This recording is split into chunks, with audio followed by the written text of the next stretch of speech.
Hello, listeners. Today I have the pleasure of speaking with Steve McGarry, who is the CEO of Rosaluna Mezcal. He brings decades of beverage industry experience to the role, and before joining Rosaluna, he held senior positions at Pernod Ricard, including being the VP of Prestige Sales, where he was extremely instrumental in driving double-digit growth and pioneering luxury e-commerce initiatives in the spirit space. Now, at Rosaluna, Steve leads a incredibly mission-driven, vertically integrated mezcal brand focused on authenticity, crafting a lighter, more approachable mezcal, and especially sustainability, where they're making some incredible first moves in really making sure that their brand is the most sustainable brand on the planet. And I'm not over-exaggerating there. There are so many values that are integrated in Rosaluna that Steve is able to promote and embed and sustain and leverage to engage to build his team. So I really enjoyed this conversation. We talk about a lot, from how to hire the right people, what is the culture of a brand and brand identity, how you take the purpose, vision, mission, and really your goals of an organization and work backwards to bring it to reality. So I hope you grab some Rosaluna Mezcal, pull up a chair, put your headphones in, or however you want to listen, and enjoy this episode as much as I did. What does it truly mean to be a leader? Welcome to The Executive, a podcast that highlights the career journeys, struggles, successes, and day-to-day experiences of leaders. I'm your host, Dr. Benjamin Ritter, bringing over 10 years of experience as a leadership and career coach, L&D consultant, and healthcare executive. My mission is to guide leaders towards creating a career they can love. Thank you for listening. Now let's hear from the executive. Steve, I was just in Oaxaca. I mentioned that a second ago, and what an incredible place. Do you remember the first time that you landed in Oaxaca? I do. It was roughly about 3 years ago. Which is ironic because prior to my current role, I was working for a company called Pernod Ricard, and they've got the probably the most established mezcal brand in the portfolio, Del Maguey. But I'd never been to Oaxaca. I had been to Jalisco for tequila multiple times, and again, the distance isn't that vast, but I just never made the trip. So it was 3 years ago when I first arrived to support the Rosaluna business, and I was blown away. I mean, absolutely gorgeous in terms of, you think about a farming community, the terroir based right around really the baseline of mezcal. And it is the motherland of mezcal. So everything that caters to building that beautiful offering is very specific, whether it's the terroir, very iron-rich soil, to the colors, not only in the artwork, but from the region, just the artisanal craftsmanship that you see throughout the communities. And again, very, very farming, rural type of dynamic. You know it, you've seen it, but it's just a very, very special place. And it really hit me hard when I first landed in such a good way. I was very grateful to be there. And obviously, I'm not even talking about the food, which is some of the best in the world. So magic. Yeah. It was so strange for me to go to these cities and you learn that a liquor, the thing that I will buy for X amount of money in a cocktail at a bar down the street from me in Austin, actually has this vast history and uniqueness. It's only in this place, or only in from this family. You're like, what are you talking about? I just buy it, from the bartender. They pour me a cup and I drink it. What do you mean heritage and culture? Can you, maybe for our listeners who don't know a little bit about mezcal or even just liquor in general, can you share a little bit about kind of the history and tradition and how it even comes to be? Sure, absolutely. So I think, from a mezcal perspective, it really began many centuries ago, really with the Zapotecs, the original the population, obviously with the Aztecs in terms of the region. And, alcohol has been part of our human dynamic, probably going back 8,000 plus years. There's stories of it in the Bible, but really from a even earlier on from the settlers in the U.S., while farming was a primary source of income, there was always a lot of leftover crop. And to make sure that you had sustainability and a source of revenue, many people resorted to distilling. It wasn't uncommon to have your own still on your farm across the U.S. And it was only, up until Prohibition when that whole model changed, certainly in the U.S., and much more regulation came into tow. But back to your original question about designation of origin, specifically around spirits, and also, wine and champagne. If you think about champagne as a great example, champagne comes from Champagne region in France. Everywhere else you can have sparkling wine or Prosecco from Italy, but it's got to come from that specific region world to be actually called champagne.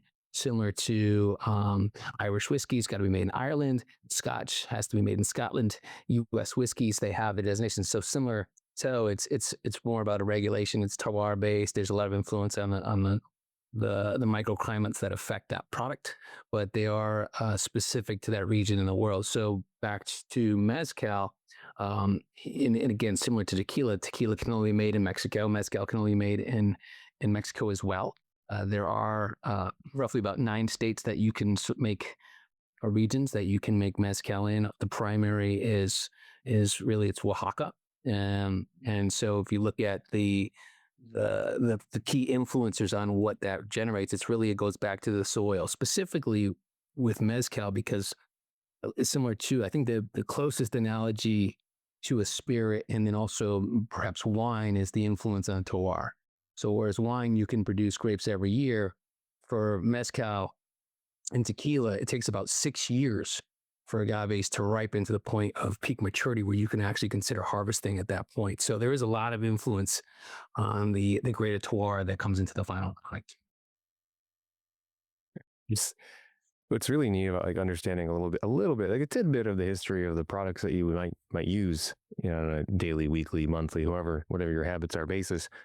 I hope that it creates a little bit more of a connection, because when I was in Oaxaca, going through these tours and kind of going through the agave fields, you're just like, it creates a sense of like connection to the earth through the drink, which it might be weird to say for some people, but it really does, and still does. When I have a mezcal today, I almost can like see the fields, which is pretty powerful when you think of like brand identity, values of a company and a business, which a lot of leaders try to create from their employees, is this idea that like, this is who we are, this is where we come from.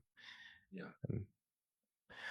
Okay, I'm going to pivot for a second, because you have created for your career kind of like the dream of anyone that I know in hospitality. So my parents met waiting tables. I used to, my first job was being a waiter at Red Lobster. I worked in the bar industry for over a decade, and it's taught me so much about life and humans, people, and leadership and connection. But you started I'm sure there were other jobs before, but knowing a little bit of your history, kind of like as a GM at a restaurant, and can you walk us through a little bit of how you ended up as the CEO of like one of the greatest mezcal brands, Rosaluna? Thank you. It has been quite the journey. Before I share a little bit, I agree. I think everybody in their entire life should spend at least 1 year in hospitality. I think from the point of really just human connection. And so I'm a big advocate of that. I think just socialization, you can learn so much about that experience. And I certainly did.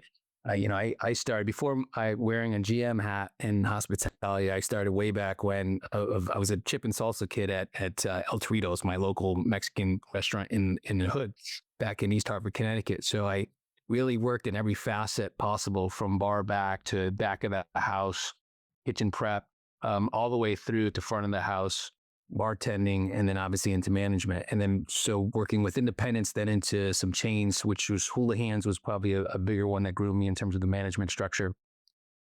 And moving on from there to a chain called John Harvard's Brewhouse. And then several years on that side, looking at, it was at that point, my career was, obviously the aspiration was to own my own kind of establishment. And then just through mutual friends and connects, I got exposed to the distributor side of the business. So what's really interesting about the alcohol industry is that it's post-prohibition. We've got a 3-tier structure that was put in place to really manage the business and oversee, controls safety measures on it, and obviously from a taxation perspective, but also state and federal controls. And what's really interesting about that is there's three key pillars. You've got the retailers on premise and off premise. You've got the distributor vertical, and then you've got the supplier vertical. And while they work really interconnected in such a big way to support each other, they don't actually cross the line that much. Meaning that if you're an operator on premise, off premise, you place your orders through your distributor. You don't have a ton of interaction, but you get the products you need and you do your business, servicing the customers. From a distributor perspective, your entire entity there's a sales component, but it's really about supply chain dynamics. And then the supplier, the brand owners or brand stewards work directly with distributors. So as a brand owner now for Rosaluna, I cannot legally engage and sell to on-premise and off-premise accounts. So we've got to use our distributor or distributors plural across the US to facilitate that arm of the business. So it makes a really interesting layered system. So really, you have to navigate through each of the arms to make sure that you've got an effective business model. So that piece, getting on to the distributor side, I had a friend in the business who was moving up the ranks. And at one point, he offered me an opportunity to come in and sell. And at that time, the idea of selling was foreign to me, even though I was doing it every day in hospitality. So I said, worst case scenario, I'll default back to bartending if it doesn't work. And sure enough, just fell in love with the opportunity to run a sales route and then obviously get into management. And it was really more of the exciting piece for me was not only having control over the sales process, but being exposed to a variety of different environments from hotels, bars, nightclubs, restaurants, retail, chain, and just calling points and really, again, advancing to the human connection piece, which is what I really loved.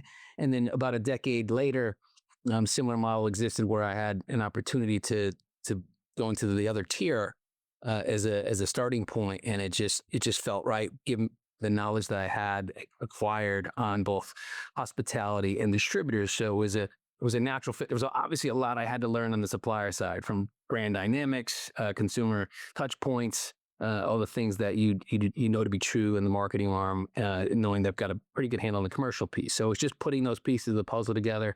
I was very blessed to work for Pernod Ricard for close to 15 years, wearing many hats. So certainly learned a ton, was flanked by really intelligent people who really just taught me a ton about the business, and then had an opportunity to apply that learning in a variety of ways. So that was the journey. And then obviously I wasn't looking to leave Pernod. About roughly 3 years ago, I was tapped on the shoulder with this exciting opportunity for Rosaluna, which I didn't really appreciate at the moment when I was tapped, but I said, listen, I'm very intrigued because I'm always happy to have a conversation. And as the conversations ensued, I started realizing there's something really special and unique about this brand specifically, that if I didn't take the risk and take the chance to go and run it, I know I'd be kicking myself years later. So that's how I ended up at Rosaluna. Yeah, looking at the years in role, and I talked to a lot of aspiring leaders, current leaders, and they're just like, well, I want it tomorrow. I want it tomorrow. And it's like, you've had, I think it was like 6 different roles that you even just listed at Pernod, and maybe around kind of that 2 to 3 year mark for each. Prior to that, you've anywhere from 3 to 6 years. And then your last role is VP, almost 7 years. And can you speak a little bit to like the transitions, like why you moved into a role, or just maybe even just like your general thoughts on, how do you build that visibility, the brand recognition, the capability of moving into that next role, like when to move to the next role, or even just like you left the company you're at for 15 years to take on this job. Like, how do you make those decisions as a leader that it's the right step? That's a great question. So I mean, it really comes back to the individual, obviously, but I think first and foremost, there's a mindset, and there's certainly lost today, which is apprenticeship, that learning on the job kind of mentality, which I grew up in that environment. So it's not foreign to me. And I truly believe that the excitement and really impact that you can get really comes out of the fundamental principles of like, what are you learning in the role? And how do you, and not just to learn so that you can get a resume builder and say, okay, I've done this for a year, check, I know everything, because you obviously don't. And my my experience tells me that you've got to be in a role at least 1 year just to get out of the green stage of what that job is and function and impact. And then the second year is when you really start driving impact based upon applying your learnings and curve, your expertise into that job and function. And obviously, most of my roles have involved people management. And so I take that very seriously. And one of the things that's always inspired me is how do I elevate someone else to be better at what they do and help them become the best version of what they're capable of becoming, and also how do they achieve what their ambition is to achieve in their life's journey relevant to their career pathing. So that has always been a very important kind of deliverable. And you're never there as a leader, right? So you're always trying to figure out and learn more about human dynamics, learn more about how you can influence and help elevate people around you. I don't think it's a simple, quick lesson and then you're there. I think human dynamics and human consumer behaviors are changing all the time. So it's just figuring out, going back to the principles of really caring about your team and making sure that you're giving them the best structure, foundation to be successful. And then hence that's why I was in certain roles and jobs for so long, because I wanted to make sure that I could maximize all learnings incurred within those functions and facets. And again, with this distributor side, there's a lot of layers. With the supplier side, there's a lot of layers in the business. So it gave me an opportunity to really make sure I could maximize the greatest degree of learnings incurred out of every role and function, and then apply that from a full 360 perspective, which is giving me an opportunity to do so now in a CEO role. So it wasn't challenging for me or there wasn't a kind of a desire to fast track anything. It was more of a desire to make sure I could be the best version of myself. And the role that I was in was only when I had done the role for a couple of years and I realized I've kind of maxed out on my potential learnings. And then I was just rinsing and repeating what I've already learned. And then the excitement of doing that was no longer as great as it once was. And that was the trigger, the inspiration to pursue a different path or journey. And again, a company like Purnell, there was a multitude of pathways always made available. But not I was never likely going to be positioned as a CEO in that organization. So hence the move. Mm-hmm. Hearing these values of curiosity, learning, and you lived it. It's like, what else? Like, what can I learn in this role? Nothing else to learn. Trigger. Like, let's go. Something else.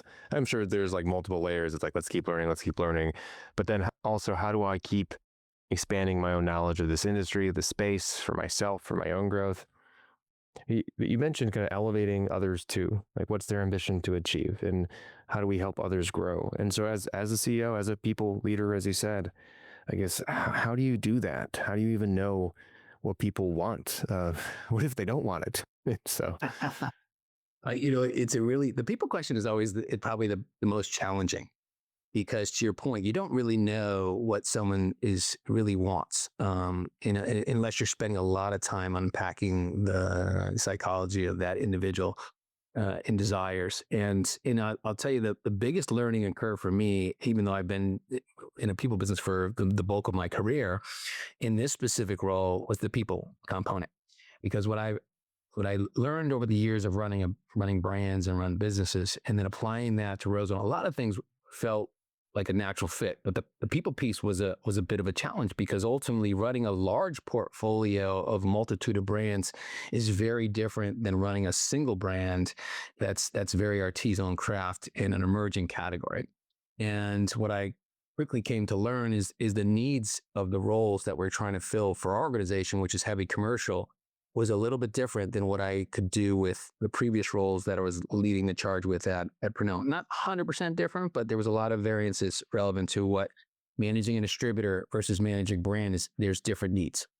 So I think first and foremost, when you think about what, trying to make sure you're maximizing the full potential, growth potential of anyone that reports to you, I think goes back to fundamentally, what is the job? What are we doing? So for Rosaluna, first and foremost, it was leaning into what is the purpose, what is the vision, what is our mission that we're trying to achieve with the brand, and be very clear in specific so I can articulate that in a very tangible way. Once we were able to do that, then it was, okay, what are the problems to solve and the jobs to be done relevant to each facet and function? And obviously when it comes to people, defining those key roles that will help us solve that problem to get the job done and meet that unmet need. And then obviously achieve our aspirational growth ambition. So once we're able to really define those roles in a succinct way, then it helped us identify who are the right candidates, who really live, eat, and breathe and believe what we believe, right? So that was a big learning for us, and it took us about I'd say 3 years in, it took me about a good year and a half to get the right people in the right seats to achieve what we're trying to achieve. And to your point, not everybody wants what you want, and that's okay. It's never going to be 100% perfect fit, but our chance of success go up dramatically when we get to people in the right seats on the right bus, and that's what we've been working very hard to do. Start at the mountaintop, purpose, vision, mission. Figure out what are the problems that are going to keep us from getting there. Like, I don't have the right tools or the right path or whatever those problems are. Define key roles to make sure that they have the people to manage those problems, and then find the right people and then help them grow in the company. And that's it. Simple.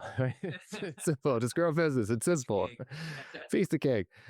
Okay. I mean, I guess any like, if someone's trying to do that, there's so many different pillars and components. I guess I'd be interested in, like, how do you then, when you have the right people, how do you keep them? Wow. Yeah. Well, I think a big part of it, obviously, you got to have a compensation package that is fair and equitable, and it obviously is competitive, relevant to what your role you're trying to hire for and the industry. So comp aside, I think then it shouldn't be the comp that leads the charge, but the comp's got to support it. I think really it's going back to that belief and building out something because you have something so exceptional, so unique. It has a unique value proposition. And again, getting the right people who really believe what you believe. And our belief is really making sure that we can really make Rosaluna into the brand she's capable of becoming, because it is such a special brand, not just because we've got the history and heritage and craftsmanship and sustainability leadership measures, but it's absolutely delicious. It's priced right. So we make sure we've got all the right pieces of the puzzle aligned up to achieve the ambition, and then get the right people who, one, again, for us, because it's so heavily commercial, a big piece of what we do. And obviously we've got incredible leaders on the HQ side, from brand, supply and logistics, trade marketing, and we're a very lean and mean crew. But really the bulk of our structure is heavy commercial. So finding those right individuals who are those sales rock stars who really want something to believe in, because there's no shortage of brands in our industry today where you can sign up and have a celebrity endorsed brand, or you can support, but you've got to believe. And so it's what gets you out of bed every day, and you're still excited to do what you need to do. If you believe in it versus having to do it, it's no longer a job. It's a passion. So trying to get the right people to live that passionless and be on this great journey. And I think, again, we've done a really good job trying to select the individuals that have that passion, that fire. And that really, is a big part of our success. It's really the people in the team that drive it every day. Without our rock stars, and I don't know, we know the brand's there. We know it has all the bells and whistles and that people would want. But if you don't have the apostles, the advocates who are going to be, singing that praise every day, then no one's going to know it. And we don't have, millions of dollars in above the line A&P to drive significant marketing awareness. That's a unique piece about our model. It's really about liquid to lips. It's selling our story every day so that people can understand what we are, what we stand for, and then obviously try us and hopefully fall in love with us like many have. I love that, liquid to lips. I haven't heard that before. I heard cans and hands. I haven't heard like liquid to lips. That's great. Big industry term. I'm taking it. I'm taking it to the bank. Put it in the pocket.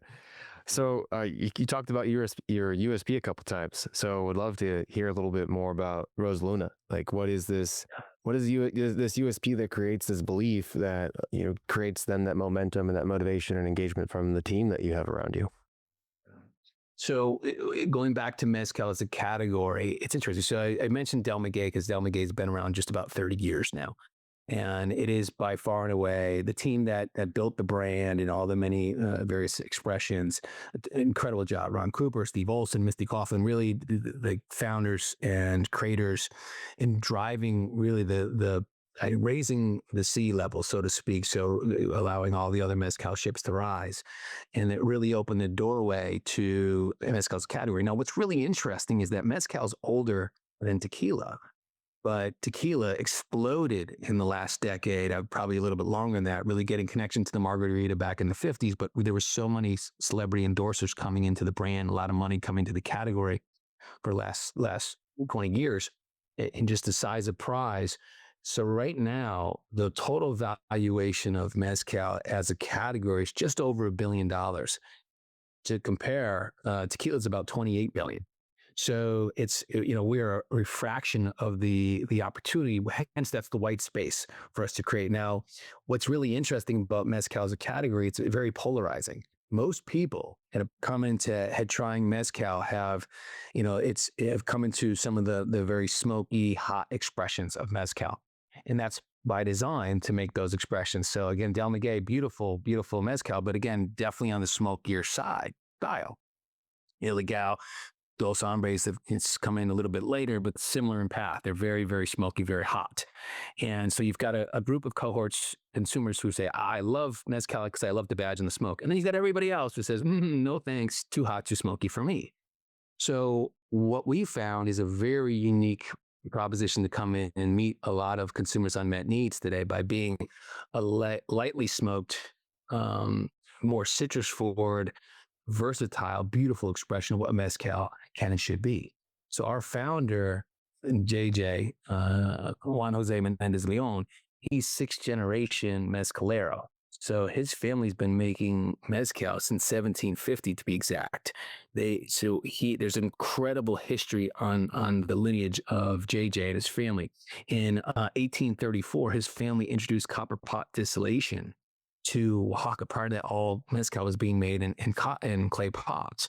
In 1994, his dad was not only a founding member, but president of the Comercon. Now, the Comercon is the governing body that oversees mezcal, similar to what the CRT does for tequila. So, and there's a ton of other historical components there as well. Because of the rich history and heritage, we are very fortunate when you think about the unique value proposition. We are a single estate, vertically integrated operation today. A lot of the land has been with JJ's family for centuries, or certainly last several decades is expanded. But that in itself allows us incredible control to make the world's best agave, which then makes the world's best, obviously, mezcal. Again, this isn't knocking any other style, but we have a proprietary agave roasting process, which really just allows us to roast the agave fibers to peak perfection without overcooking and oversmoking. And the other key component that really it goes back to the fundamental product is that we only use Capone agave. And what Capone is, it's not a type of agave, it's a qualifier of excellence. What it means is that it takes about 6 years for an agave to age to get to maximum maturity where it begins to populate and seed and so forth. But you can harvest at that point, 5 to 6 years where you'll have enough sugar in the piña to harvest. The difference for making Capone is at that 6-year period, what we do is there's a quiote that comes out of the middle of the agave that tells you it's at peak readiness. We cut the quiote, which redirects the sugar back into the heart of the piña. It sits in the ground for anywhere from 6 months to additional 2 more years. And what that does is it kickstarts the fermentation of the piña in the ground. And what you get is a higher concentration of bricks, higher concentration of sugar. And again, with that fermentation that starts in the ground in that extra 2 years, the flavor profile is so much more complex. And what the best comparison I've ever heard is using a banana analogy. So a 6-year-old agave is like a lightly green banana. An 8-year-old agave is like that brown banana with just rich, complex flavors. They're both bananas, right? They both have sugar content, but if you eat a green banana, it's going to taste very different than a lightly brown banana. And that's what we're roasting. We're roasting the lightly brown agaves where they're oozing with sap, and you've got the extra time marrying with the terroir. So when you come, if you went a mile down the road from Legal and you saw our Pilecki, what you'd see is something really unique in the fields. You'll never see a full row of agaves harvested at once. We only harvest the agaves when they're at peak ripeness. We have our farmers and hands walking the fields every day to get those agaves out of the ground, harvest, and then we go to our proprietary roasting process, and then we get right into fermentation, distillation, and make this beautiful spirit. So that affords us this delicious, beautiful, again, citrus forward style that most people haven't exposed to before. And and I'll tell you what's really exciting about Rosaluna is when we do the Pepsi Coke challenge every day, all day, you get people say, I don't like mezcal, but I love Rosaluna. And so they're not even really making the connection that this is a traditional mezcal. What they're seeing is like, here's a beautiful spirit that I didn't even think that I would like. And it's got a kiss of smoke in the back end. It's just delicious. And, you can drink it on a kiwi, you can drink it neat, you can drink it. We entered it into an international margarita competition last year and we won. We beat out tequilas because it just elevates the entire flavor profile of those citrus forward style drinks. And we're every time we get it in there, we just kept getting that feedback. It's like, oh, this is amazing. So we know this brand has the potential to be the #1 selling mezcal brand, not only in the US, but the world. And it's just a matter of getting the right storytellers in the right key accounts on board and keep driving it so that we get that network effect and grow at pace and scale of what we're capable of doing. Just imagine your sales team walking into some sort of distributor or something or someplace, and they have 2 bananas in their hand. They have a green banana and the ripe kind of sugary banana. Like, which one do you want? this one makes this one makes great banana bread. Yeah. This one you can't even eat. Like, Right. it's like That's exactly it. It's such a great yeah. scenario because it really hits home the idea of what we're producing and that extra timing. I mean, think about it, extra 2 years in the ground. So you're going from 6 to 8 years, 8+. It's a long time of leaving money in there. And, Sorry, I'm just thinking about like the USP, right? Every product that is made, like, well, why are you different? And to be able to have something that your employees can lean into to say, not just are we a good product, but there's a lot of history to our product. Like there's something I can trace back into time. Like if I jumped into a time machine, went back to the 1750s, like I could find the founding of this brand. That instills such a level of belief and like creates this through line that people can connect to on a team, which is so important. So my mind's kind of racing. It's like, well, how does a new company do that? If you don't have that history, you don't have that culture to kind of lean on. But you have a gift, Steve, as a CEO of an organization where it's like, 'cause you have this such a solid foundation, this base, and then you can build your culture from. And when you think about this might be too big of a question, but just when you think about like what are threats to that culture, and have any showed up, and if so, like how have you managed it as a leader? Yeah, absolutely. No, it's not. It's a very poignant and relevant question. I think threats to the culture are one, getting the wrong people on board. So that's the #1 risk is that you get people who don't buy into believe what you believe and don't show up and do what we need them to do every day. And obviously, as I going back to the pain points of personnel, that was my biggest pain point. And we've had people kind of pass through the organization, some with a push out, and at scale, really in the last year and a half, because we just recognized they weren't the right fit for what we were trying to achieve. There's a lot of people who've been in this business for a long time, and they could do basically what they've historically done, which is armchair quarterback, manage and distributor expectations, and not really be in the market and be a great representative of the brand. That's not what this brand needs. I mean, that could work well for other brands or other categories, not for Rosaluna. We need people who really buy into the belief system of what we're doing and realize that it's really about getting out, knocking on doors, cold calling, doing the sales process that we need. So, and it sounds basic, but it's actually really challenging because ultimately you're trying to be that, that continuous knock to really break through the thresholds of people's perspective on changing beliefs, changing paradigms, because there's a historic view on mezcal that we're trying to shift. So we're creating a paradigm shift around the perceptions of what this category is capable of being by having a best-in-class mezcal at a beautiful flavor profile, and appropriate price point that gives us those. So there's a lot to overcome there. So threat number one certainly is people. Threat number two, I think, is category dynamics. And you look at what's going on right now in terms of the macroeconomics of the industry.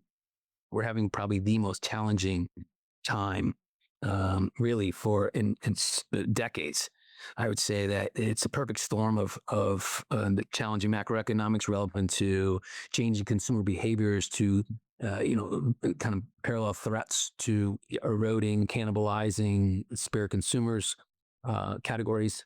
So that's certainly true and relevant. We're having lower footfall in our retail partners. About 82% of our volume comes through the on-premise. When people stop going out and being social and having cocktails, that has a knock-on effect to our business. But we're very fortunate that we've got incredible partners across the country, and now really big key pieces around the rest of the world to help support and build that. So we're one of the few brands that continues to drive growth, because we have the people in the street to support the cause and get us new partners on board every day. So that is definitely a challenge. And then the pricing wars, I think, as a kind of the biggest challenge. Number three is, because we're in an industry where there's a lot of competitors, and a lot of the competitors are tied to bigger portfolio plays, there's the power of the portfolio to leverage position in accounts, which shouldn't technically legally be the case, but that is just the human nature and how business is done. So when you have suppliers that can come in and leverage full portfolio support versus an individual brand, people that don't believe what we believe yet are more apt to lean into support that they'll get from a portfolio play versus individual brands. So I think there's certainly threats. And look, I think at the end of the day, it just comes about getting the right people in the right seats, having price integrity, and staying true to what you can, how you show up, and then again, making sure that you're selling to people who believe what you believe. Because ultimately, when you have somebody who becomes a brand believer, an advocate, and you've got the right price and you've got the right support model, they're not going to swap you out for a few extra pennies from another brand, right? So it's no longer about price. They really care about the quality. And the other key thing I didn't talk much about on Rosaluna, which is so important to us, is our desire to be the most sustainable spirit brand on the planet. And we're making all the choices relevant to being USD organic. We've got we just received incredible recognition from the Comic-Con in August, which is the Distintivo Verde certification, which is brand new, and it takes sustainability to another level. So we were the first mezcal brand ever to receive that recognition and accolade, because we control every aspect of what we do. So we can put those control measures all the way in place at every touch point and vertical, which means we use recycled agave fibers for our labels. We use recycled glass, recycled shippers. Our pallets are made from recycled agave fiber. Everything that we can touch and make and reduce our carbon footprint, we intend to do so if we haven't done so already. So it's a constant focus for the team. And again, really kind of aligns with the values of our core consumers, aligns with values of our producer. And it's just something that we fully believe in. Well, scope creep is a watch out for any business, but I hear a couple different business lines with, if you're making crates out of agave fibers and labels out of agave fibers, it's pretty incredible and really unique. And so congratulations and kudos to making this one of your brand values and statements. Wow. You talked a lot about hiring. I can't let this drop. Just one more question on that. It's like, how do you then get the right people in seats? Have you found anything that can kind of reduce the risk of getting the wrong hire? I think it's interesting. It's a really challenging one, because what I've come to learn in this role specifically is there's a version of people on their resume pre-COVID, and there's who they are post-COVID. And I don't know, I mean, obviously there's a lot that happened during those couple of years, but it certainly has impacted how people show up every day. And I think it gave a lot of people pause and cause to reevaluate their life choices, how they're investing their time and energy. We've had individuals who've come on and had incredible careers in our line of work, and then just kind of pivoted out because they wanted to leave the industry entirely. And they were probably contemplating those choices prior to coming on with Rosaluna, but didn't really have their full kind of new pathway mapped out. And what we've incurred and found out during the journey is that their heart was really somewhere else. And so that's part of it. And I think you can only do so much in terms of the vetting in advance, whether it's, doing the traditional protocols of a very extensive interview process, multiple prongs from the organization, checking references. It's the best of our ability. We've got great connects across your name. And we've done all those pieces as well. It's people shine through with, million colors, and they just don't show up that version themselves today. So then the proof's in the pudding. And I think ultimately you still maintain a 90-day window of kind of evaluation. Make sure you've got clear KPIs and expectations planned out in advance. You've got a 90-day calendar of expectations. We do the fundamentals, the pre-planning, the accountability. At the end of the day, because we've got the roles so clearly defined, you're either going out and doing what we need you to do, or you're not. And again, there's always a grace period. Sales is sales. It's a time-honored process. So not expecting anybody to light the world on fire in 90 days. But if you're doing the fundamentals, and you're showing up, and you're going to win hearts and minds. It's just, we know that we've got all the right elements, that it's just a matter of time before we get someone to convert. So we need the people that are doing that setup and selling process and prospecting and looking at the data and focused on where the agave-based demand is, which we provide them all the tools and resources to do. As long as you're doing those things, you'll be fine. But unfortunately, it's a lot for someone who's not fully committed in there mentally and emotionally. So it's just a matter of as long as we're holding people accountable, it kind of washes itself out. Yeah, you need someone that fits the culture and brand values and interests, but then they still got to perform and do the role. It's kind of like what you said before. It's like, okay, look, you got to retain people, like, got to pay them right. It's like they're still like the basics. It's like, are you performing to expectations? We're holding you accountable to it. We're paying you in a way that like is competitive. Now let's all the other stuff, the culture, the engagement, the brand story, like all that's good. That's good. It keeps you, it helps maybe get a little bit more from you, a little bit more passion, a little bit more intensity. It makes it better to come to work, but you still have to have the basics, which is powerful powerful to land on. Okay. I want to be respectful of your time. If our listeners are like, I got to get a taste of Rosaluna, or if they want to follow your journey, where should we send them?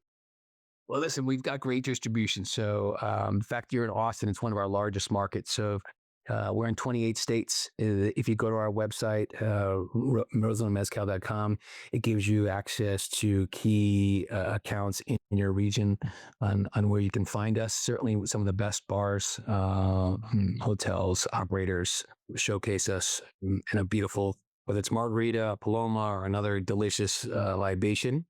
But that's probably the best place to go. And again, if you're not a fan of ours on Instagram, we also show a lot of our friends through that lens. Please befriend us today. We love to expand our table in terms of friendships and dynamics. But you can certainly find more resources of where you can find us and some great ways to use Rosaluna on that platform. I'll put all those in the show notes. And last but not least, so I was initially drinking a mezcal Negroni for a long time, and recently have switched to just simple mezcal, the need to run the rocks. What's your go-to with Rosaluna? It's interesting. I love Rosaluna in a gimlet. And I would say it's a beautiful expression, because it's in some degrees it's an elevated version of a spiff on a margarita. It's not something I would normally put mezcal in, but it just works so well in the gimlet. Now, I actually stumbled upon it. It was a really good friend of mine, Matt Charles, in New York, and we were at one of his locations, Jackson Bond, and he was drinking gimlets, and he's like, let's just do it with Rosaluna. And this was a couple of years back, and it just shocked us both. It was just so delicious, and I've maintained that as my go-to. But certainly the traditional margarita is always an easy one. As I mentioned, Palomas, it's great in espresso martini. There's just so many factions and facets that you can use with it. So, but give it a go. I mean, you will not be disappointed. I'm going to try it out. Thanks, Steve. Appreciate your time. And everyone listening, go try out some Rosaluna. Awesome. Thank you very much. Thank you for listening to the Executive Podcast, where we explore what it truly means to be a leader. If you've taken one thing away, make sure to subscribe, share, and most importantly, leave a review. Thanks again, everyone, and see you next time.